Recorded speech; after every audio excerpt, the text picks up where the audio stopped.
Hello everybody. So in this video I'm going to talk about learned helplessness. If you usually find yourself frustrating over things, or you think no matter how hard you try you cannot change circumstances, or you give up easily even trying, or make peace with adverse situation or adversity, maybe this video is for you. Well, you might have learned helplessness. Before understanding what it is, हम एक experiment समझते हैं पहले, ठीक है। Seligman एक बंदा है, बहुत बढ़िया बंदा है, लेकिन उसका जो एक्सपेरिमेंट है वो उतना अच्छा नहीं लगता मुझे पर्सनली, क्योंकि एथिकल इश्यूज अब करोगे तो एथिकल इश्यूज आ जाएंगे, बट उस टाइम पे एनिमल को टॉर्चर करके काफ़ी सारे एक्सपेरिमेंट करे गए हैं, ठीक है। सेलिगमन का कंट्रीब्यूशन बहुत बढ़िया है पॉजिटिव साइकोलॉजी के अंदर, ठीक है। हैप्पीनेस वगैरह की और पॉजिटिव साइकोलॉजी के 3 पिलर भी उसने दिए मेरे ख्याल में, हाँ। तो एक्सपेरिमेंट की बात करते हैं। एक्सपेरिमेंट देखो कुछ ऐसा था। 3 ग्रुप ऑफ डॉग्स थे, ठीक है। 3 ग्रुप ऑफ डॉग, और तीनों को केज में रखा गया, ठीक है। पहले ग्रुप को केज में रखा और केज खोला, देखा कि वो क्या करते हैं, भागे ऑब्वियसली। दूसरे ग्रुप को केज में रखा और केज के अंदर इलेक्ट्रिक शॉक दिए, ठीक है, डॉग्स को। But there was this button जिसको प्रेस करने पर वो इलेक्ट्रिक शॉक रुक जाएंगे। डॉग्स ने फिगर आउट कर लिया, तब इलेक्ट्रिक शॉक लगते, वो बटन दबाते, इलेक्ट्रिक शॉक रुक जाते। तीसरे केज में जो डॉग्स थे उनको इलेक्ट्रिक शॉक दिए तो जाते, बट वहाँ पे कोई there wasn't anything so they can press और वहाँ पे वो इलेक्ट्रिक शॉक रुक जाए, जैसे कि पहले वाले केस में था, सेकंड वाले केस में था मोर प्रिसाइजली।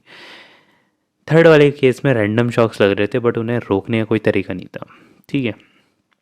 ये करा गया 3 ग्रुप ऑफ डॉग्स के साथ। फिर उन डॉग्स को बाहर निकाला और एक अलग केज में रखा गया। उस केज में क्या था, एक पार्शियली डिवाइडेड था वो अलग केज, छोटे से बाउंड्रीज से, ठीक है, छोटी सी बाउंड्री थी।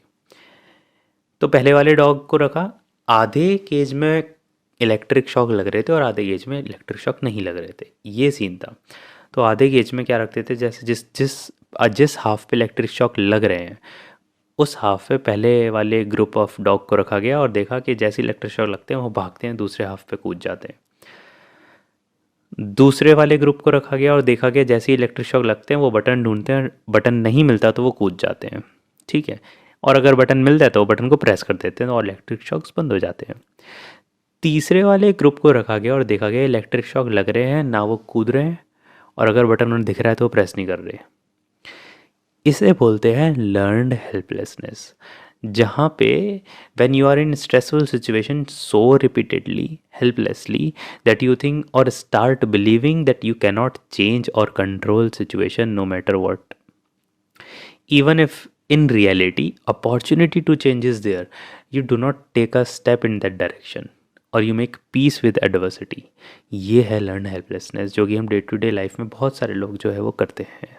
It's not a mental condition, it's a kind of mindset और faulty belief that you have learned through adverse situations or circumstances in past. Now look at this cycle. You operate reality with the mindset of helplessness, or there is a feeling of helplessness which led to failure, and failure reinforce your belief that you are helpless or you cannot change circumstances, which led to more failure and your helplessness begin. Helplessness के थोड़े और example दूंगा तो तुम्हारे समझ में आने लगेगा कि कैसे हम एडवर्स सिचुएशन में फंसे रह जाते हैं जस्ट बिकॉज कुछ होता भी है करने के लिए, बट हमें उस चीज़ की आदत हो जाती है, हम कंफर्ट बना लेते हैं, हम पीस बना लेते हैं उस अनकंफर्टेबल और एडवर्स सर्कमस्टेंसेस के अंदर, ठीक है। अब आगे बात करते हैं। Suppose this is girl who has abusive father, इसके फादर वायलेंट है और वो एक ऐसे एनवायरनमेंट में पली बड़ी है जहाँ पे एब्यूजिव और डोमेस्टिक वायलेंस बहुत प्रेवलेंट है, ठीक है।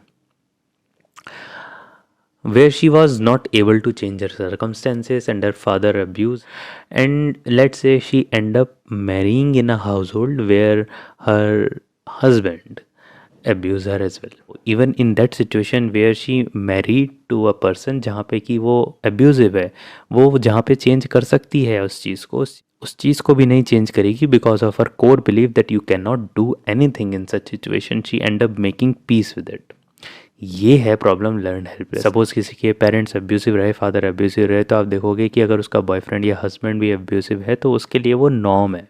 इनफैक्ट उसने उसके साथ पीस मेंटेन कर लिया है, ठीक है। तो हमें ये समझना पड़ेगा कि कैसे हेल्पलेसनेस, जैसा कि मैंने एग्जांपल लिया, because of their integral belief situation और ख़राब करती है। Even if there is a scope of change, लोग नहीं चेंज होते। So there are some causes behind learn self helplessness. देखो, अगर कॉन्स्टेंट अब्यूज़ रहा है या डोमेस्टिक वायलेंस रहा है, फिर ओवर पेरेंटिंग रही है। अब ओवर पेरेंटिंग क्या होता है? Where parents do everything for child and not let them take their responsibility. कुछ भी ज़रा सी चीज़ हुई तुरंत आ जाना। So as a result in adulthood when they are on their own, they feel helpless and indecisive. उन्हें लगता है कि कोई होना चाहिए, ठीक है, कोई होगा, कोई हेल्प कर देगा तब तो चीज़ हो पाएगी, अदरवाइज तो we can not change our circumstances. और एक और चीज़ होती है ओवर पेरेंटिंग के अलावा, जब पेरेंट्स अनरिस्पॉन्सिव होते हैं, अनप्रडिक्टेबल होते हैं, suppose parents mess up but they blame their child for it, तो एज अ रिज़ल्ट होगा क्या? बच्चा सोचेगा no matter how hard I try, results are always unfavourable. जहाँ बच्चे को लगता है कि मैं कुछ भी कर लूँ, मैं सिचुएशन और सर्कमस्टेंसेस को चेंज कर ही नहीं सकता हूँ। सो इस पॉइंट को ध्यान में रखते हुए आपको ये भी समझना पड़ेगा कि overly helping someone you can induce learned helplessness in them. आप उन्हें हेल्पलेसनेस फील करवा सकते हो ज़्यादा हेल्प करके किसी की भी, ठीक है। अब आ जाते हैं now what you can do about it. तुम कर क्या सकते हो? So how you can break that cycle which I have discussed earlier. पहली चीज़ है learn optimism and positive self talk. Positive self talk करो और ऑप्टिमिज्म लर्न करो।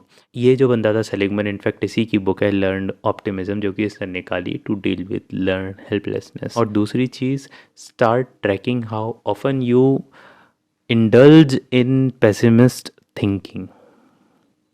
कितना ज़्यादा तुम नेगेटिव सेल्फ टॉक करते हो और तुम कितना ज़्यादा पेसिमिस्ट थिंकिंग में इन्वॉल्व रहते हो, इस चीज़ से ओवरकम करना पड़ेगा। ऑप्टिमिस्टिक थिंकिंग और positive self talk is a good cure of it.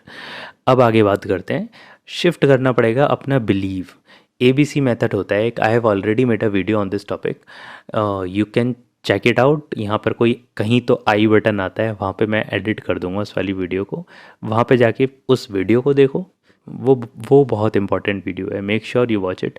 वहाँ पे मैं बता रहा हूँ कि how to change your believe और कैसे आपकी बिलीव और सर्कमस्टेंसेस की वजह से आप सफ़र करते हो और उन्हें कैसे चेंज करना है और कैसे उस पर काम कर रहा है। एक इक्वेशन होती है A+B=C करके, उस वीडियो को देखो तो हमारे समझ में आ जाएगा। दूसरी चीज़, एक मेथड होता है उसको बोलते हैं स्मार्ट। वो मेथड यूज़ कर सकते हो। स्मार्ट में S stand for specify. Specify करो what exactly you want to what what exactly your goals are, list them down and list down all the tangible outcomes you expect from it. Smart में दूसरा क्या आता है? M क्या होता है? Measure. Measure your growth to feel motivated, ताकि तुम्हें लगे कि हाँ मैंने कुछ किया है। क्वालिटेटिव और क्वांटिटेटिव ग्रोथ देखो उस चीज़ को।